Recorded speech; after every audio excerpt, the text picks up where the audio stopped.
a pesar de todos los esfuerzos que hicieron los bolcheviques y las masas rusas, va a significar fenómenos terribles. Hay un fenómeno que es impresionante por su extensión, por lo agudo y por cómo expresaba la contradicción de esa Rusia trazada, que es lo que se va a llamar el Besprizornost,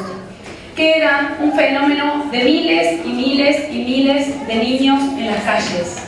Miles de niños en las calles, ¿por qué? Porque se habían quedado sin sus familias producto de la guerra, porque las mujeres que habían avanzado a ser empleadas en la industria no tenían el tiempo para cuidar de esos niños, entonces esos niños se criaban en las calles, y eso significaba que eran,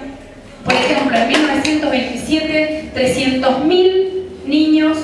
que vivían en las estaciones, que deambulaban y vagaban en los distintos ciudades y pueblos de la Rusia soviética. Significaba que, obviamente, en la pelea por su subsistencia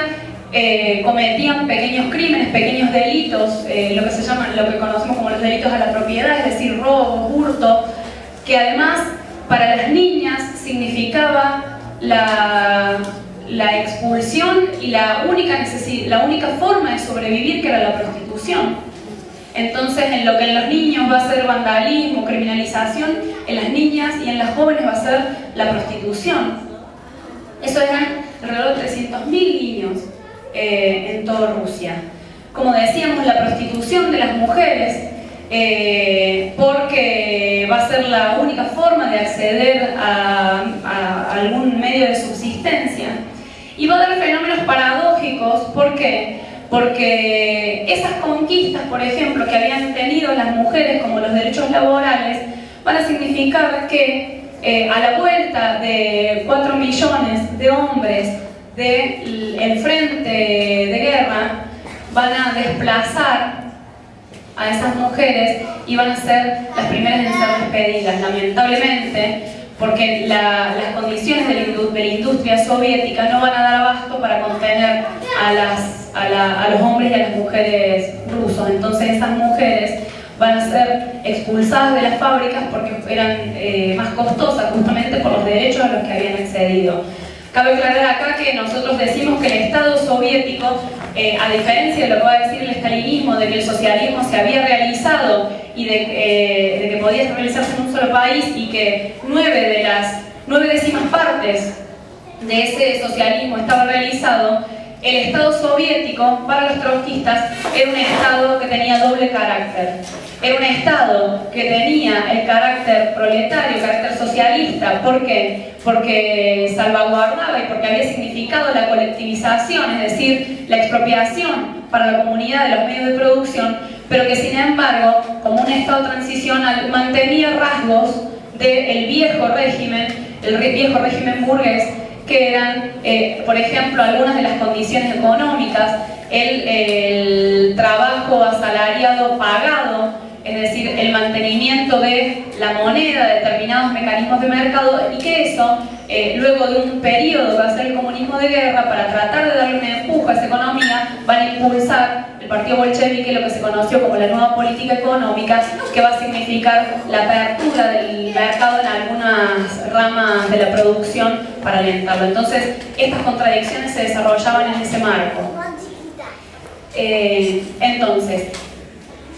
estas son las profundas y rasgantes contradicciones a las que se veían enfrentadas las masas rusas. Yo quería detenerme en un aspecto que tiene que ver con el carácter y con cómo pensaban los bolcheviques, y es fundamental para comprender este proceso, que tiene que ver justamente con las leyes y con los procesos de elaboración de los códigos civiles que iban a garantizar estos derechos o a consumar en la ley estos derechos hacia las mujeres. Los marxistas entendemos, y por eso hacía hincapié en este carácter del Estado, en que el Estado, justamente como es el aparato, la institución de dominio de una clase sobre otra, abolida las diferencias de clase, es decir, habiendo expropiado a los capitalistas y ¿para qué? Para abolir la sociedad de clases, ese Estado que es la opresión de una clase sobre otra tiene que desaparecer. Y la expresión de ese Estado en la regulación de la vida cotidiana está marcada por las leyes. Entonces, los marxistas opinamos que así como el Estado tiene que tender a desaparecer, y eso dará cuenta de cuán avanzado está el socialismo o cuán avanzado sea el proceso de consumación de ese socialismo, esas leyes también tienen que tender a desaparecer, porque como decíamos, las leyes que hacen, regulan la vida social, las relaciones humanas. Entonces, esas mismas leyes tienen que estar exentas en la sociedad que nosotros imaginamos de cualquier tipo de coerción estatal, sea leyes y que la vida social se tiene que regular por las costumbres. Entonces, los debates que se van a dar alrededor de los códigos civiles, tanto el Código del 18, pero especialmente el código que se elaboró en 1926, van a ser sumamente ricos. El Código de 1926 va a ser un código al que le van a llamar minimalista. ¿Por qué? Porque trataba de reducir a su máxima expresión la injerencia del Estado, a su mínima expresión, es verdad.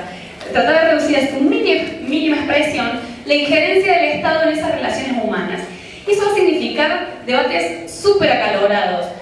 entre los sectores radicales, que por ejemplo van a plantear que ya lo que estaba en el Código de 1918, que era el matrimonio civil, era un resabio horrendo del atraso y las normas atrasadas burguesas. ¿Por qué? Porque era una intervención del Estado en la vida personal. Justamente ellos proponían la unión libre, entonces decían que el matrimonio civil no tenía que ni existir y que estaban cediendo a las presiones burguesas y pequeño burguesas de la vieja sociedad. ¿Qué más decían? Que la pensión alimentaria, que era un derecho que habían conquistado las mujeres, porque imagínense, esta era otra de las quejas que muchas veces las mujeres tenían, que cuando se había garantizado el divorcio con el consentimiento, con la voluntad, con la expresión de voluntad de uno de sus miembros. ¿Qué decían las mujeres rusas? Que los hombres iban a decir, listo, me quiero divorciar, chao, manejate. Entonces, el Estado intervenía garantizando que esas mujeres, que muchas de ellas eran campesinas, que justamente no habían accedido al trabajo asalariado, por lo tanto se sostenían su situación de dependencia económica, tenían que tener algún resguardo frente a ese desamparo que podía significar el divorcio. Bueno, las feministas, esas eran radicales, decían que la pensión alimentaria era una cosa sumamente humillante para la mujer, porque la obligaba a depender del salario del hombre y a mendigar por sus hijos y por ella del salario masculino. Eso decían las mujeres. Y todas estas discusiones se daban no solamente entre los juristas o quienes elaboraban estos códigos, sino en el seno de la población, en el seno de las masas. Eran debates que se daban en las fábricas, en las universidades, en los soviets, en las asambleas de las ciudades, en las asambleas de los pueblos, y que significaban un profundo proceso de cuestionamiento y de compromiso con esa voluntad de transformar no solamente la estructura económica, sino también la estructura social, cultural e ideológica profundamente. Entonces decíamos que ese código era un código minimalista, porque trataba justamente de reducir a su mínima expresión la injerencia del Estado. Ahora bien, se enfrentaba a las profundas contradicciones que ya mencionamos. Entonces, por ejemplo, lo que les comentaba sobre los derechos laborales, y esto que va a significar para las mujeres la expulsión de los sectores fabriles y que quedaran relegadas nuevamente a sectores que eran los menos calificados, como sucede también hoy, que son la industria ligada o asociada a las tareas naturalmente, entre comillas, femeninas, como la alimentación, la costura, la salud. Van a quejarse y van a decir que ellas preferían que estar trabajando en peores condiciones que tener esos derechos. Es contradictoria, ¿no? Porque justamente un derecho que había sido a favor de las mujeres, las mismas mujeres decían que no querían esos derechos. Lo mismo respecto al divorcio, y esto que les comentaba, de que algunas se van a oponer al divorcio de esta manera, o a la unión libre. ¿Por qué? Porque decían, hoy la unión libre va a significar que en realidad, como no podemos controlar la natalidad, como no podemos controlar el embarazo, todavía no había formas, más hasta el final, de controlar el embarazo, como conocemos hoy los anticonceptivos, el preservativo y demás, iba a ser a favor de la liberación de los hombres, no de la liberación de las mujeres. Entonces no querían o se oponían a algunos derechos, como el derecho al divorcio en estas condiciones. Pero lo importante, y aquí es donde vamos a pasar a la parte que tiene que ver con la reversión de todo este proceso, es que Trotsky decía, retomando a Marx, que el derecho jamás puede elevarse por encima del régimen económico y del desarrollo cultural condicionado por dicho régimen. Y eso es lo que expresaban estos códigos, que intentaban hacer una conjunción entre esos ideales y estas condiciones objetivas y estas condiciones materiales. Y sobre eso, sobre esas atrasadas condiciones materiales, es donde se va a asentar lo que va a ser luego la degeneración y la reversión contrarrevolucionaria de este proceso, que es el estalinismo. Sobre esos aspectos más atrasados de la vida económica, de la vida cultural, se va a asentar una casta burocrática que Trotsky le llama una casta de los repartidores o algo así, de los hombres que reparten. ¿Por qué? Porque esos sectores que habían accedido al control del Estado, que en primer lugar se habían diferenciado solamente por su función social, es decir, aquellos que eran encargados de repartir o de controlar el reparto de los bienes, van a empezar a convertirse en una casta que va a parasitar el trabajo del conjunto de las masas obreras y campesinas rusas, y que se va a empezar a diferenciar socialmente, y eso es lo que conocemos con el nombre de burocracia. Y la burocracia va a empezar a justificar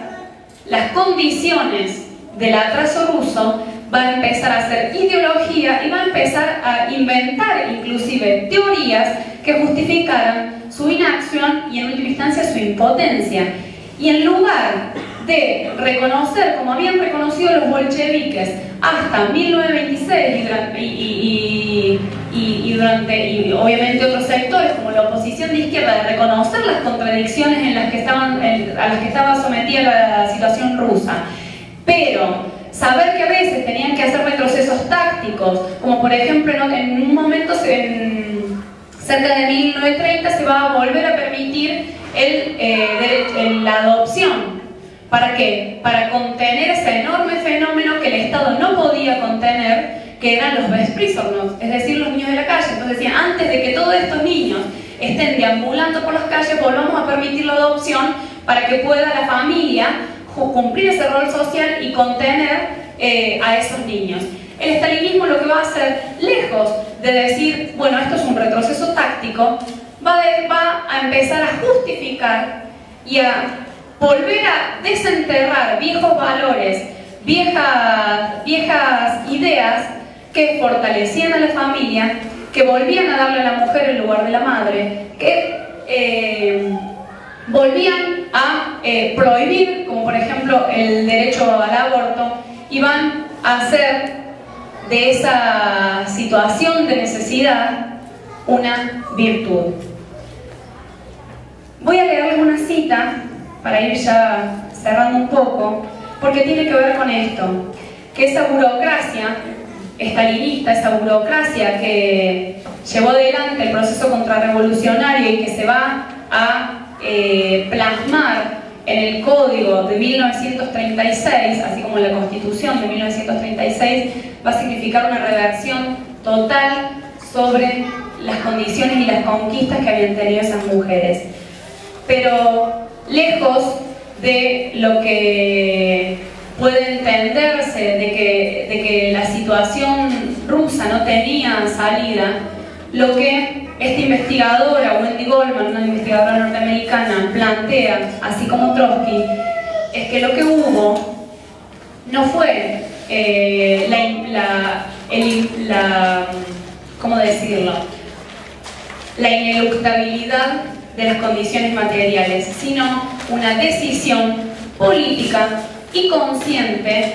de volver al orden o a determinados rasgos del orden anterior. ¿Por qué? Porque esa burocracia, para sostenerse, necesitaba de relaciones sociales estables sobre las cuales apoyar su poder, necesitaba desenterrar el culto a la familia, necesitaba garantizar el control de determinados fenómenos como este del Vesprísornos, necesitaba que la mujer volviera a asumir las tareas que hacían las revolucionarias. La política estalinista hacia la familia fue un híbrido grotesco, enraizada en la visión socialista original, privada por la tierra, agotada de la pobreza y finalmente deformada por la independencia creciente del Estado respecto de la represión. Sin embargo, los lineamientos de la visión original aún podían discernirse en el híbrido del 36. A diferencia de la política familiar nazi, por ejemplo, la ideología estalinista nunca sostuvo que el lugar de la mujer era el hogar. A pesar del énfasis sobre la familia fuerte y estable, el partido siguió alentando a la mujer a ingresar a la fuerza laboral y además seguía disfrazando sus apelaciones con la vieja retórica de la liberación femenina. Esto tiene que ver con el hecho de que esa casta no podía negar de plano las conquistas de la revolución, y eso es con lo que se identificó después a la propia revolución y lo que se denominó el socialismo real. Por eso esta crítica que hacíamos de que las feministas tiraron por la borda todo ese proceso y no separaron la paja del trigo, rescatando lo que había tenido de profundo la revolución rusa y cuestionando sus errores. Y Trotsky va a decir, en el mismo sentido, diferenciándose, y fue uno de los que cuestionó profundamente la oposición de izquierda y lo que después se va a conocer como el trotskismo, cuestionó profundamente esa reversión política, económica e ideológica del estalinismo, y planteaba: la rehabilitación solemne de la familia que se llevó a cabo, coincidencia providencial, al mismo tiempo que la del rublo, que era la moneda, la vieja moneda rusa, ha sido una consecuencia de la insuficiencia material y cultural del Estado.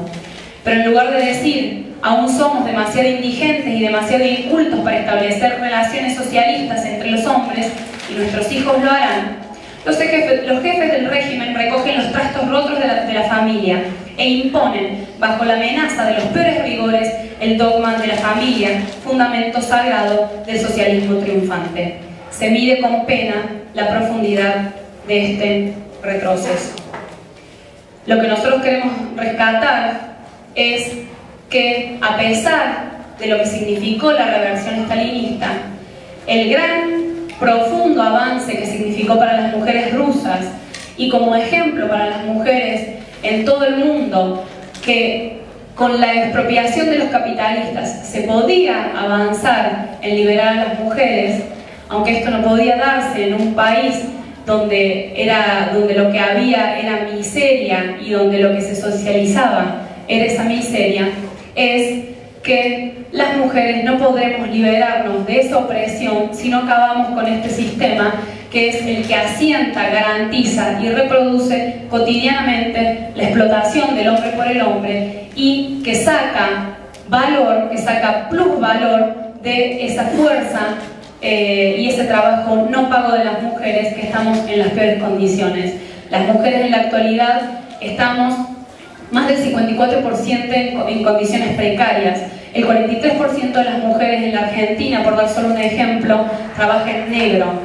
El 75% de los pobres a nivel mundial son mujeres y niños. Las mujeres inmigrantes trabajan casi en condiciones de esclavitud en la Argentina, y lo vemos en el caso de los talleres textiles. Seguimos muriendo por las consecuencias terribles de los abortos clandestinos, producto de la alianza férrea que tienen los estados, este estado que garantiza las ganancias capitalistas de mano de la retrógrada Iglesia Católica. Es decir, que las mujeres, para avanzar en la pelea por nuestros derechos, tenemos que avanzar cuestionando este sistema. No podemos hacerlo de otra manera que no sea desde una perspectiva anticapitalista. Y lo que tenemos que hacer es, creemos nosotros, poner en pie un gran movimiento de mujeres que pelee por no solo avanzar en conquistar derechos que hoy, increíblemente, a 100 años de la Revolución Rusa, estamos discutiendo, sino en cuestionar profundamente de raíz este sistema.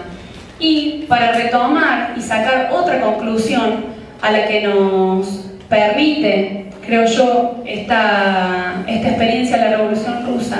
que es imprescindible que los trabajadores y las trabajadoras y los sectores populares construyamos una organización que fue la que estuvo a la cabeza de la Revolución Rusa, que fue la que, producto de las conclusiones históricas de siglos y de años de historia del movimiento obrero y de sus luchas, fundó un partido que era el Partido Bolchevique y que fue el que le permitió conquistar el poder y que fueron la avanzada de cuestionar profundamente de raíz esa misma sociedad, aún con ese logro que significó la expropiación a los capitalistas con la Revolución Rusa, y que por lo tanto, en la perspectiva, en primer lugar, de poner un pie, un gran movimiento de mujeres que pelee por nuestros derechos, también vayamos allanando el camino de cuestionar este sistema y pensar cómo los trabajadores de manera independiente ponemos en pie esa organización. ¿Por qué? Porque a pesar de que hace 30 años de que en el mundo esté fuera del horizonte la perspectiva de la revolución, se ha desatado desde hace unos años una profunda crisis capitalista que de hecho ya está despertando y está dando lugar a procesos revolucionarios que se sacan de encima, como por ejemplo los pueblos del norte de África, a monarquías y a gobiernos tan autoritarios como la monarquía rusa, que tiraron por la borda los bolcheviques y las masas rusas en el 17, y se vuelve a poner a la orden del día la época de las revoluciones. Todavía no ha intervenido en estos procesos de manera decisiva la clase obrera con sus organizaciones, pero ya podemos ver que empieza a calentar sus músculos ante las respuestas, ante los ataques que llevan adelante los estados capitalistas, como lo vemos en Europa, las grandes huelgas generales en España, Grecia, en los países avanzados, los procesos en Estados Unidos, las huelgas enormes que dieron, por ejemplo, en Chicago hace unas semanas los maestros, cosas que hacía decenas de años que no veíamos, y por lo tanto se vuelve a poner a la orden del día la época de las revoluciones como consecuencias de las crisis, y no estaremos exentos quizás tampoco de las guerras. Entonces, los trabajadores, la juventud, las masas oprimidas, tenemos que pelear en primer lugar por defender determinadas conquistas, porque ya sabemos que lo que vienen son ataques. Lo vemos en España, por ejemplo, se ha puesto constantemente en cuestionamiento el derecho al aborto. El recorte de los presupuestos de salud significa un cuestionamiento claro a ese derecho para las mujeres españolas. Entonces, no solo defender algunas conquistas, sino pelear por conquistar nuestros nuevos derechos y en el camino prepararnos para construir ese partido que nos permita a los trabajadores y a las trabajadoras, así como sucedió una vez en la historia y demostró que se puede, derrocar y tirar abajo el poder de los capitalistas y poner en pie un gobierno de los trabajadores que dirija su propio destino y que se proponga salir del reino de la necesidad para pasar al reino de la libertad. Esa es la tarea que tenemos por delante. Queremos invitarlas desde Pan y Rosa a poner en pie ese gran movimiento movimiento de mujeres para pelear por nuestros derechos, para pelear por el derecho a igual salario, por igual trabajo, por el derecho al aborto, por el trabajo en blanco y el pase planta permanente de las compañías tercerizadas, inmigrantes, por todos los derechos de las mujeres y de la juventud, y en la perspectiva, como decía, de cuestionar profundamente este sistema, porque la clase obrera puede plantear otra salida a la miseria, la barbarie de la humanidad, y ese es el desafío. Muchas gracias.